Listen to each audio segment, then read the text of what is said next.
Abli karong adlawa ang tabuan sa gulay ug prutas sa Davao City Food Terminal Complex sa Toril ning syudad. Ubay-ubay ka mga mag-uuma ang namaligya sa ilang mga abot nga produktong agrikultura. Karong adlaw Martes, Disyembre 17 hangtod ugmang adlaw Disyembre 18. Dunay mga gulay nga mapalit sama sa ampalaya, 80 pesos per kilo. Radish, 70 pesos per kilo.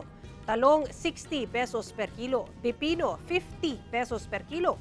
Cabbage, 60 pesos per kilo. Patatas, 60 pesos per kilo. Kalabasa, 30 pesos per kilo. Chinese pechay, 60 pesos per kilo.